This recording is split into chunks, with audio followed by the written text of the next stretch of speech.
get back in this. Sorry about this. We've got all kinds of things going on today. Is this not on? Okay, and we'll get started here. This is our second week on talking about marriage. And Brandon, I got to tell you, this is really weird to be speaking online and not being able to see myself at all. So, do I look okay? Is my shirt buttoned? Is it? Yeah, okay, we're good. Okay, last week we started talking about, this is a little loud, Chris, okay? Last week we started talking about how to develop a better marriage. And one of the things that I've learned over time, look, I have been doing pre-marriage counseling for, I did my first one when I was 19 years old, before I got married. Aren't you glad you weren't that couple that listened to whatever it was that I said for people to have a better marriage? But over time, I got training, I got married, I learned some things about marriage, so much so that I could at least say something intelligible to people about marriage that I had read in a book. And I was just kind of passing it on to other people. There wasn't a great deal of personal experience. But one of the things that I've learned over 45 or so years of doing this is that couples are seldom challenged to think differently about their own marriages. It's kind of like in our society, once you get married, you have reached the pinnacle. And the theory is, oh, well, we've done all of our preparation before, and we've read the book that the pastor told us to read, and we've taken a test, and whatever else has been required, and then we've arrived, and then we set out for a lifetime of being a couple. And it's almost as if we have set up for people a bar that says, as long as you don't get divorced, you have made it. You've reached what we're supposed to do. And I never bought that. I never believed that at all. And so when we were younger, Wanda and I were kind of in a fellowship of people who talked to us about marriage and said, hey, just because you're married doesn't mean that you have arrived. You're going to have to work at it. You're going to have to get better. You're going to have to, both of you are going to have to start working on the things that are not good enough in your personal lives, because if those things don't get better, then your marriage is going to begin to take some shots. And so we moved from the bar being, don't get a divorce throughout your lifetime, which, we made that commitment. We said, like, often, like what a lot of couples do, we are not going to get divorced. That's the line in the sand. We're not going to get divorced. Well, I'm telling you, I have done enough marriage counseling throughout my life to realize that just because you didn't file for divorce doesn't mean that you got much of a marriage. Okay? And you all know that this is true. And so this thought about how do we get better at being married is an important conversation. Great marriages seldom ever just happen. Now, can they happen? Yeah. I mean, there are some people that I've met and they say, hey, look, we didn't get any pre-marriage counseling, we didn't get anything at all, and I mean, we are the most awesome couple ever. And I suppose I have to believe them. I don't walk in their house. I don't see them behind closed doors, what it's really like. And if they say their marriage is awesome, then who am I? I'll be here to help you if that's not true. But I have grown to understand that good and great marriages seldom ever just evolve into that without some kind of work being put into it. So one of the things that I always do in pre-marriage counseling, it's most of the time pre-marriage counseling is done with people that are a little younger, although I have done a lot of pre-marriage counseling for people that are older in life or going through a second marriage or something. We sit down and talk, and the assignments or the things that I give them to prepare for are not the same as younger people who are just starting out. With younger people, I give a particular assignment every time. It's not the only one that I give, but it is one that I never fail to give. And that is, I tell them to identify 5 marriages that they really, really, really admire, and they would want their marriage to grow up to be like that marriage.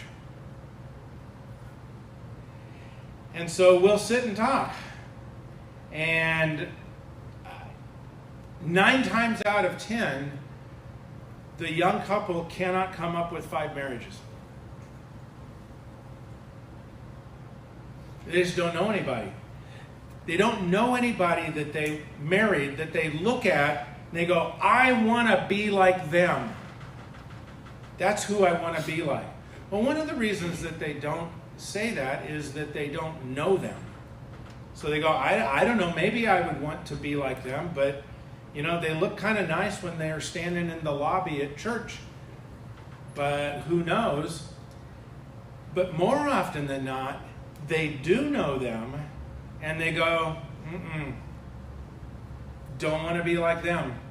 That's not the kind of marriage that I want. And so setting them out on this task to try to identify, lower the bar and find 5 that you can identify some things in their marriage that you admire. And that becomes an easier task for younger couples. And then I tell them, here's what I want you to do. I want you to, together, you two, come up with 10 or 15 questions that you would like to ask that couple. If you had their ear, for an hour or something like that, what would you ask them? What do you want to know from them? And then that part of the assignment becomes, somebody's wandering. That becomes the next part of the assignment. Come up with questions. What do you want to know from them? And they go, we talk about it a little bit, and they go, I don't know. Well, here, let me start off with a question that you could ask them. First question, how do you have a great marriage? You mean we can ask that? Yeah, ask that. How do you have a great marriage? Well, it's really funny when we come back afterwards and they've made an appointment with people to go and talk with them. I'll go, okay, so how did this couple answer? How do you have a great marriage? They all answer the same way. Well, I don't know. You just sort of happens. And I want to scream. I want to scream at those couples for not helping out more, for not having a better answer. You see, the problem that we have in our society is we sort of have a veiled conversation about having a better marriage or a good marriage or a great marriage, but most people don't know how to even talk about it, let alone do it. So, here's our starting point this week. I'm going to give you assignment number 1 of how to have a better marriage, a good marriage, or a great marriage, wherever you stand. If your marriage is then what we're hoping for is to help you along the way to have a little bit better. If you think it's a pretty good marriage that you have right now, here's the way to get a good marriage, or maybe even a great one. It's not a surefire trick, and all of you are going to moan when I tell you what number one is for me. You need to learn to talk with each other.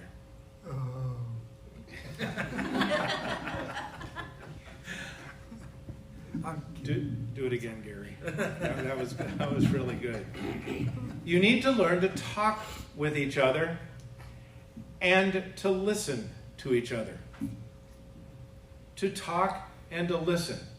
So, depending on how long you have been married, that groan will become increasingly louder, I think. Because the older we are, we go, we already talk.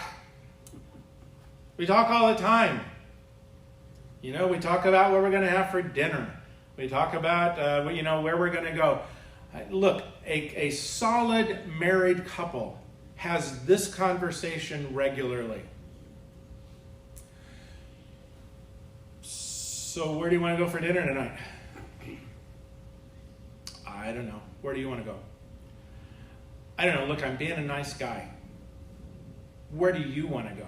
I don't know. I haven't been thinking about it much. Well, think about it right now. Well, give me some options. Okay, Taco Bell or Red Lobster? Okay, you don't like those. Let me offer a different one. Jack in the Box or the new steak place in Old Town? Oh, that's too expensive. Which one? Jack in the Box or the steak place? And so that conversation can go on, and so you may feel like, we talk. That lasted a full 2 minutes to finally decide that we were going to go to Chipotle. And then you sit there in silence. Now that can become what older couples look like. Younger couples will go, oh, we talk all the time. It ends up not so good sometimes, but we're talking. We are definitely talking. So here's some advice about talking with your spouse.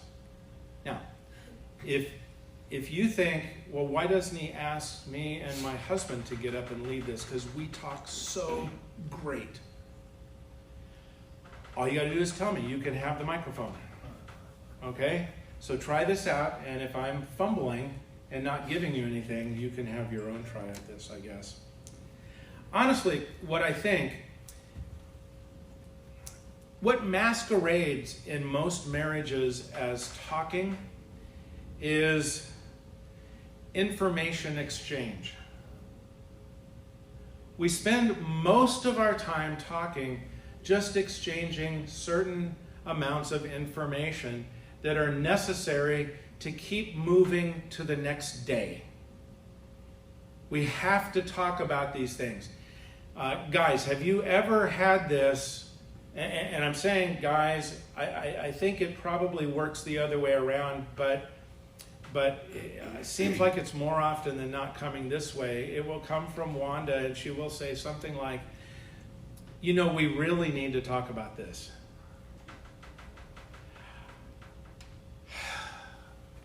Okay, talk. Or something like that. Or I will say it to her and she runs, because she knows that there's some big conversation that's going to happen. Information exchange is not the kind of conversation that I'm recommending. Information exchange happens this way. You talk about the kids, you talk about finances, you talk about schedules, you talk about other people. That's a favorite. Maybe a lot of other things can be part of the conversation that you have with each other. But talking, I think, is something entirely different. Conversation between two equals that isn't about something else or somebody else, That's the conversation that I want. Information exchange is all about passing on data. Talking is about expressing feelings, opinions, dreams, insights, not what time is the game on Saturday afternoon, okay? Which dominates younger couples. Older couples have an entirely different agenda in their conversations, but in my opinion, it ends up amounting to the same thing as younger couples have, which is about other stuff unrelated to how I feel about it, unless it's something I don't want to do, and then I express my feeling about it, which is not good. This is all easier said than done. I think one of the reasons,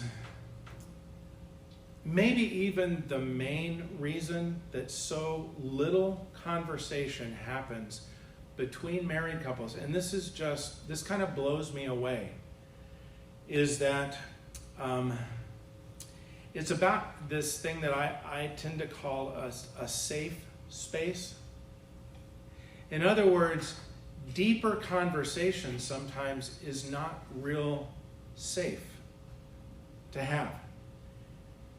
It's like I will have a counseling session with one half of a married couple, and they are able to express deeply to me what their frustration is with their spouse.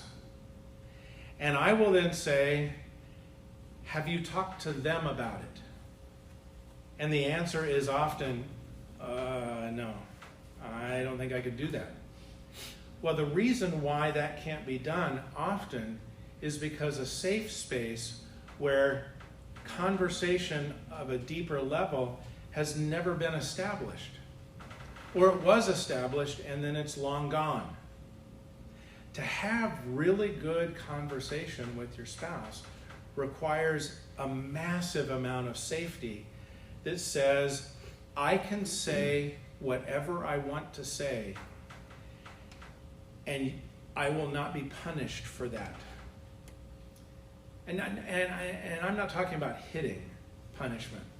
I'm talking about I won't get the silent treatment. I won't get you pulling back and recoiling and deciding not to talk or retaliating or trying to one-up me or whatever. All those tools that we learn in conversation,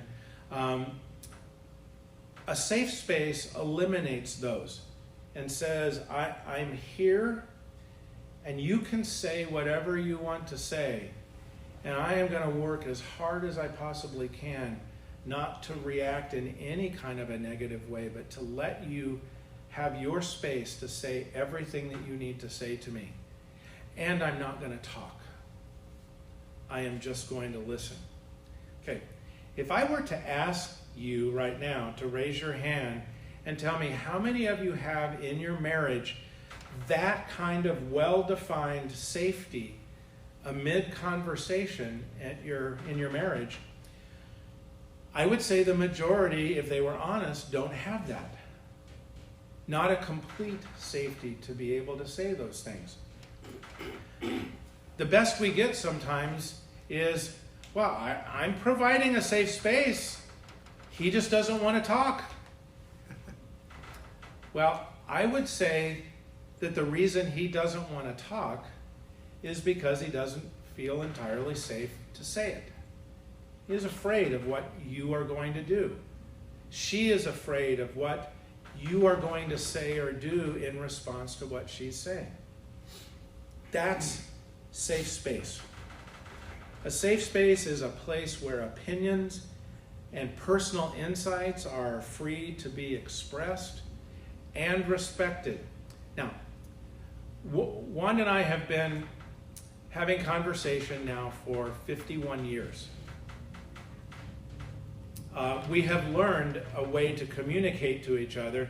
And sometimes if you were to walk into our conversations, and listen to how we converse with each other, there may be a point in time in our conversation where I look at her and go, "You're nuts."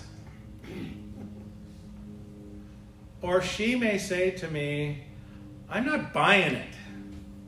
I am tired of that. I am tired of that line of thinking coming from you." And then we will joke and we will play about it, and then we'll come back and have a more serious part of that conversation. Being able to joke and things like that is part of good safety. To be able to freely say things and to even lighten the moment. But we have to have these spaces in our marriage where we can freely express our opinion and our feelings and our insights and be respected. A safe place is where we can say exactly what we think or feel without fear of repercussion or judgment. Like exactly what we feel. I think a lot of marriages spend a lot of time trying to measure what they say to each other in their marriage. They think it through ahead of time and go, "Can I say that? Can I not say that?" And I think that is probably wise. If you feel strongly that you need to pause and think about what you are going to say before you say it, that is a wise decision on your part. I'm just saying, don't let that be the bar. Don't ever congratulate yourself by saying, "Well, look, I always stop and think before I say what I'm going to say." Maybe you ought to rethink what you think before you ever think about what you're going to say, if it requires that kind of pause. So do you trace it back to where it comes from? A safe space is where we can take on any particular issue, and it can be openly communicated without the discussion being reduced to some kind of a competition where one of you needs to win or overpower the other one. My experience in all relationships, whether it's parent-child or friend-to-friend or in a married relationship, is that most people have a high need to be right.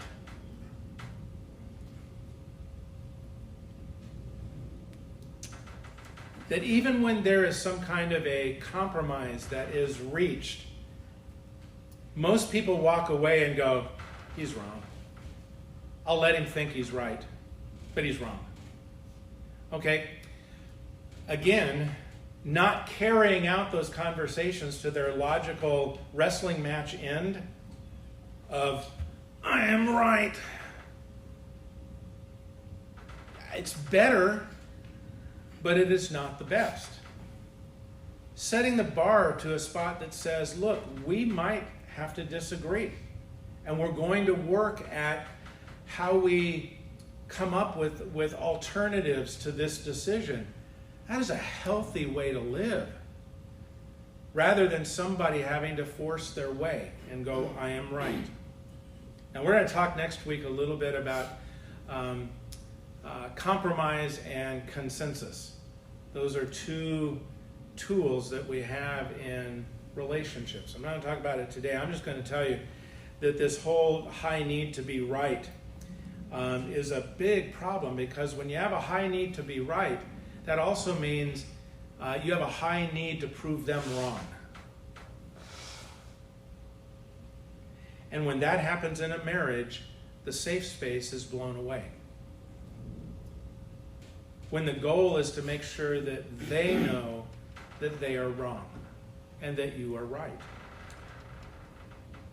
Look, it may come as a surprise to you, but I have an opinion on everything. Pick a topic. Pick a topic, and if we could find a safe space somewhere away from here, you bring up the topic, I've got an opinion. No doubt about that. Now, what's really funny is that she may not look like this, but Wanda does likewise. Okay? We are both, we don't show it publicly, other than when I'm speaking up in front. But we are both very opinionated people. And if you dig deep enough into our relationships, we both have those opinions because we think we are right.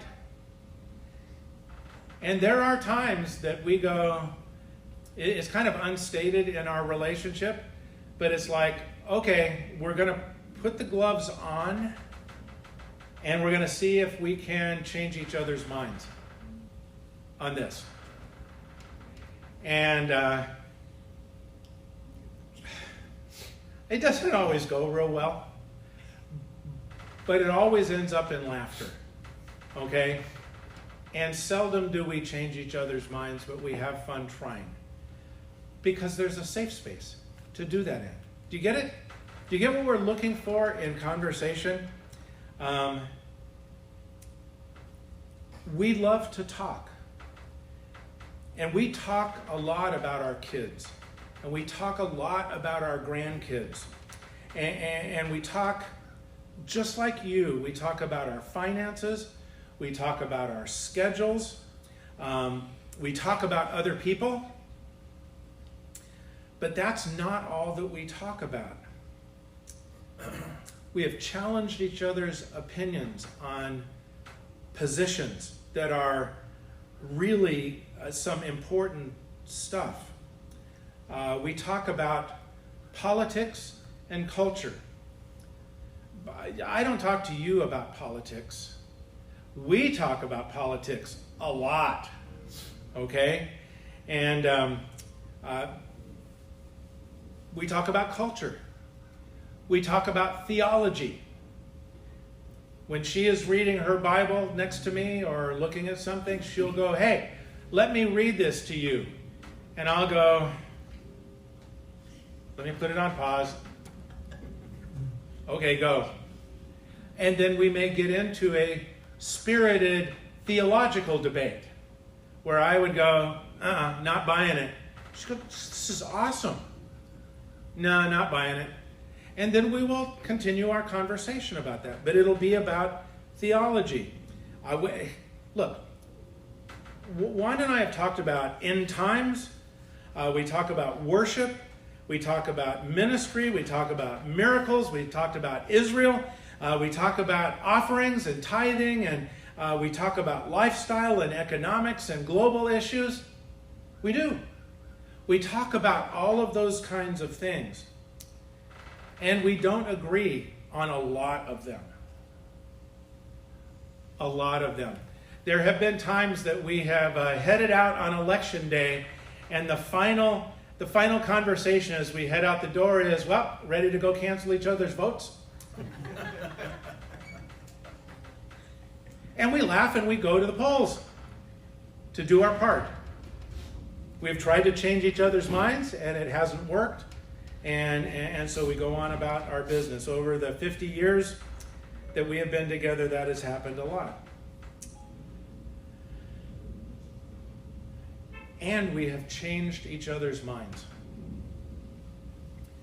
There are things that both of us have felt really strongly about.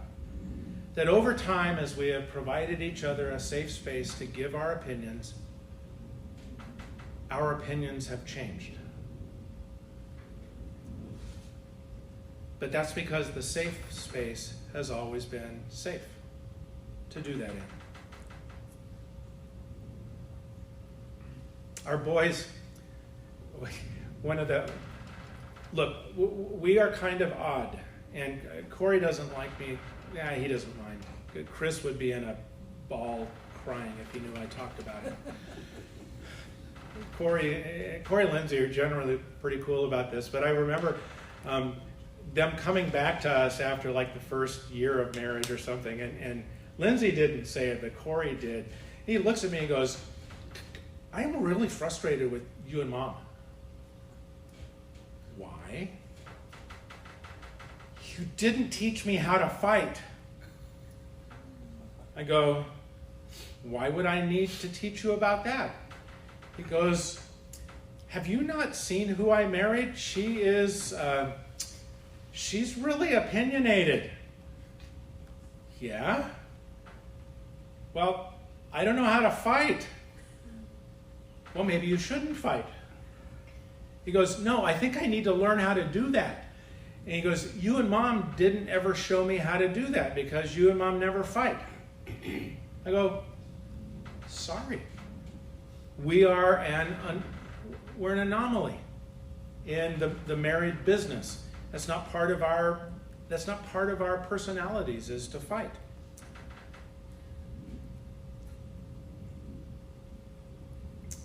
I will tell you that fighting can be really healthy if the fight is done in safe space. If it can be done in a way that affirms the dignity of the other person.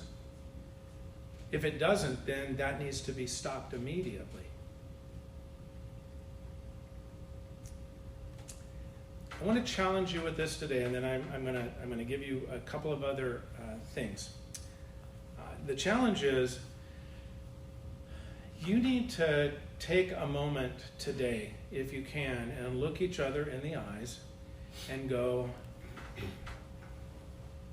is our marriage a safe space? In other words, look your spouse right in the eyes and go, I'm asking you this question.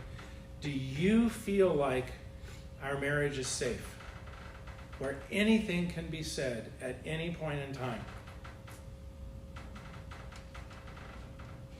Now look, if it's going to be said in the wrong way, then that is not a safe space. But if it can be said in the right way, is your marriage safe? Have you outgrown your childish need to be right? Have you grown comfortable with respectful disagreement, or does it often turn to open conflict or the silent treatment? Is your marriage about talking, or has it been reduced to information exchange? Only you can answer that. Only you can raise the bar. So, here's a suggestion. And you can moan about it all you want, okay? Most couples in our culture, especially church couples, because this is a pretty popular idea, couples have date nights, okay? Remember those? We're going to go on a date night. Okay, so here is the challenge. Instead of going on a date night, I want you to consider going on a talk night. Okay, date nights go like this. You pick a place to go and eat. Eating has to be part of date night, right? Almost always. I like that idea. I think that eating and talking often go really, really well together. So, I want you to pick a place that isn't all about the food or the service. Because often when you go out to those places, the conversation turns into the food and the service. Don't want you to get sidetracked. I want you to go and sit and talk for like a couple of hours. It's one of the reasons why couples love to go to movies together. Do you know why? You don't have to talk. You go to those recliner ones, and you don't have the kids, and you don't talk for 2 hours. You went on date night. Well, sometimes seeing a movie is really a good thing. I want to challenge you to have a talk night. Face to face, eye to eye, nose to nose, for a couple of hours. If you have kids, I want you to leave your kids with somebody you trust, because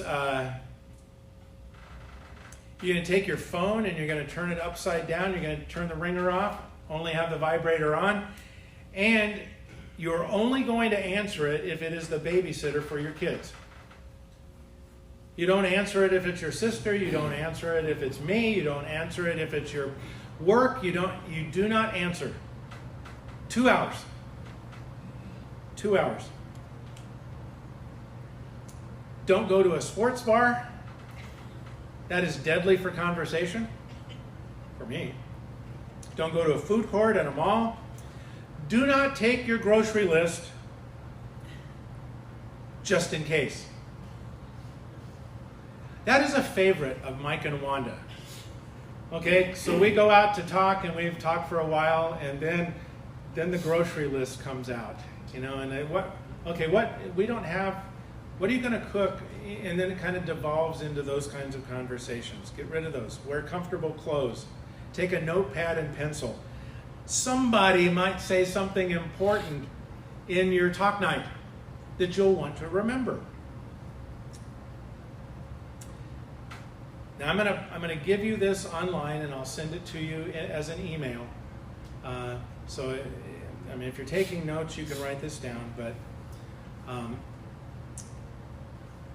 I want you to consider making time to talk about these things.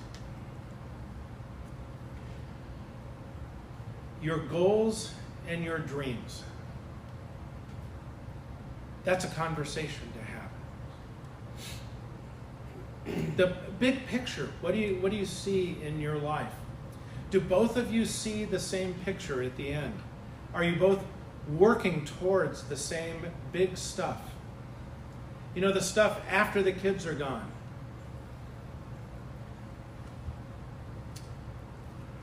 Again, Wanda and I are the anomaly, okay?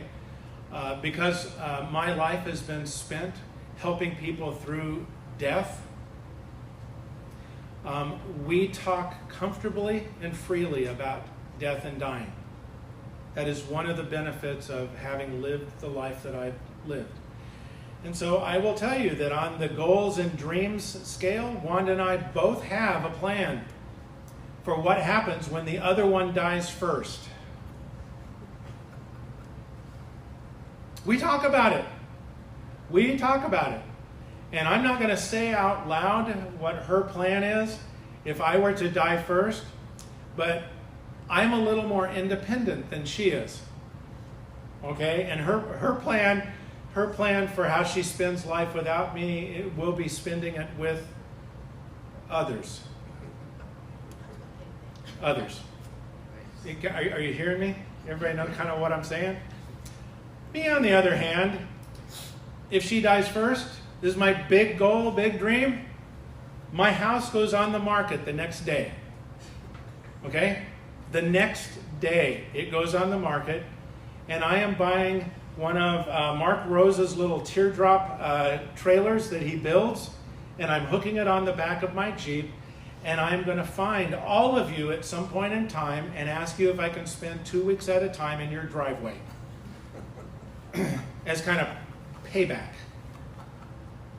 And that's what, and I don't have to hook up either. It'll be self-contained. Goals and dreams. We talk about stuff like that. You That can sounds a even use little. our swimming pool. What? You can even use our swimming pool. Thank you, Gary. Gary just wants somebody else to come and live at his house with him. I'm pretty sure of that. Talk about your fears. When is the last time when you've looked at your spouse and said, I am really afraid of this? This is some stuff that I stay up at night concerned about. What makes you sad? Who better to talk about your sadness, the sadness of your soul, than your spouse? They're the ones that need to know about this. Talk about your sin. Talk about the mistakes that you are making and the help that you might need to get through the sin in your life. Talk about changes that need to be made in your life, not in your spouse's life. They don't need you to tell them all the things that they are making a mental list of the things that you need to change. When you have a conversation on this level, you talk about what needs to change inside of you. Does your spouse know that? Do you know what you're working on? Do they know what you're working on in the quietness of your closet? These are the things that I'm thinking about, and I know that I need to change. Share them with each other. You do need to talk to each other at some point about what your partner is not providing for you, what you would need back from them. Now, that is one that has to be done in a ultra safe space, but it still needs to be talked about. Talk about what you miss the most. Every phase of life has its own level of sadness. Every one of them. I was talking to my oldest son. We were sitting at my grandson's football game the other night, and we got into a conversation. He asked me about what I miss most about being his dad at that same age. And it was really funny because I can remember my oldest son's 12-year-old year like it happened yesterday. I can tell you in detail. And part of the reason that I can tell you in detail is that I miss it so much. I miss that boy. Parents, can you identify? You need to talk with your spouse about the things that you miss. Look, you who have only been married for 10 years only. Doesn't that sound crazy? You who have only been married for 10 years, you are already missing things. Do you remember that favorite age of your child? Do you remember the first house? Do you remember the vacation that you took that you've never been able to quite duplicate? That really, really, really good one? Talk about it. Talk about what you miss, because if you don't talk about those things get buried deep and they have a tendency to come back out at some other time. That's the way it works. Talk about what is disappointing you right now. Does your spouse know what you are most disappointed at in your life, in your married life, in your situation? Talk about disappointments. Talk about what excites and thrills you. Talk about what you perceive God is doing in your life. Or is your spiritual life an off-limits conversation with your spouse? Don't let it be that way. Talk about what God is doing. Talk about what needs to be prayed about. Talk about, and then pray about it. That's just a short list of mine. Buzzy, you can come on up. We're going to wrap this up. I'll end with this. One of the things that I do in pre-marriage counseling is I have a sheet that I have compiled that has about, no joke, it has about 500 questions. And I hand it to the young couple and I go, answer them. Get a journal and write out your answers. They only need to be like one sentence answers. You don't need to write a paragraph. But 400 or 500 questions, answer them. And then in our pre-marriage counseling, what we do is we'll sit across the table and I'll go, you get to pick any one of the 400 questions and make him answer it right now in front of us. And then I'll go, okay, it's your turn. It's your turn. I let them pick maybe 10 different questions that we talk about. You'd be amazed at how much they don't know about each other. Well, if you answered 400 questions right now, could your spouse answer those 400 for you? Do they know you well enough to answer those? If they don't, it's time to talk. So get busy, all right? That's what I have. Buzz is going to... Oh, and Aaron, they're going to lead in a song or two, and then after that, you can have, you that are leaving, can have communion back in the back room. That's it. I'm going to sign off online, and we'll see if that's any better than last week.